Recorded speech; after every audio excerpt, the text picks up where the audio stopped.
শত শত মুক্তিযোদ্ধা আজকেও তারা র্যালি করেছেন এবং তাদের কাছ থেকে যখন ঘটনাগুলো শুনি একটা ছোট্ট উপজেলা একটা ছোট্ট ইউনিয়নের মধ্যে কী ধরনের রেজিস্ট্যান্স তারা করেছেন এটা অসামান্য বাংলাদেশের সাধারণ মানুষের একটা অসামান্য বীরত্ব এইটাকে অস্বীকার করে আপনি তো এখানে কোনো ভালো রাজনীতি করতে পারবেন না। এবং জামায়াত ইসলাম প্রসঙ্গে যেটা ভাই বললেন যে আজকেও দেখবেন যে ওনাদের আমির বলেছেন যে আপনার আমাদের অতীতের ভুল আমরা ক্ষমা চাই, কিন্তু পরিষ্কার করে বলেন না। এখন জামায়াত ইসলামকে তাদের ভূমিকার জন্য ক্ষমা চাইতে হবে, এই কথাটা অনেক দিন ধরে কিন্তু আমাদের সমাজে আছে স্টাবলিশড। এখন তারা এটাকে অ্যাভয়েড করতে পারে না দেখে এরকম রাজনৈতিক বক্তৃতা আকারে বলে দেয়, কিংবা আপনি যদি টকশোতে প্রশ্ন করেন তখন এরকম ঘুরিয়ে পেঁচিয়ে তারা বলবে। আবার আমির সাহেব কিন্তু এটাও বলছেন যে আসলে তো ভুল সঠিকের কোনো সুনির্দিষ্ট মানদণ্ড নাই, এভাবেও তারা বলেন।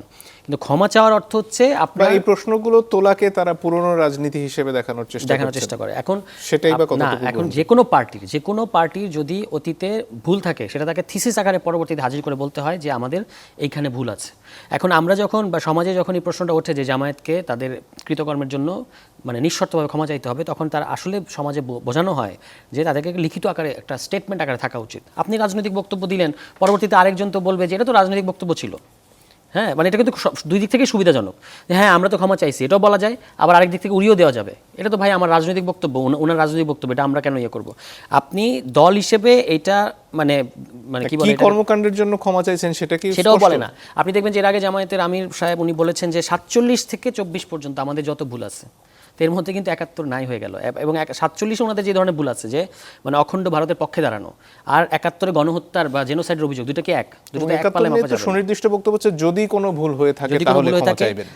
আজকেও তারা অতীতের ভুলের জন্য অতীতের ভুল, কিন্তু এই যে এটাকে ফেস করতে না পারা, আমাদের ওনাদেরকে ক্ষমা চাইতে হবে এবং সেটা চাইতে হবে লিখিতভাবে, দল আকার, তাহলেই এটা আপনার দলীয় ক্ষমা চাওয়া হবে।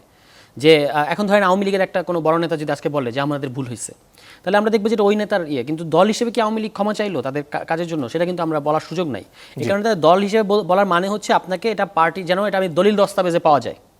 আমিরের বক্তব্য তার দলিল দস্তাবেজ আকারে পাওয়া যাবে না, কিন্তু যখন আপনি দলীয় স্টেটমেন্ট আকারে দেবেন সেটা পরবর্তীতে আপনার দলিল দস্তাবেজে দেখা যাবে যে হ্যাঁ আপনি এটার জন্য এই করেছিলেন।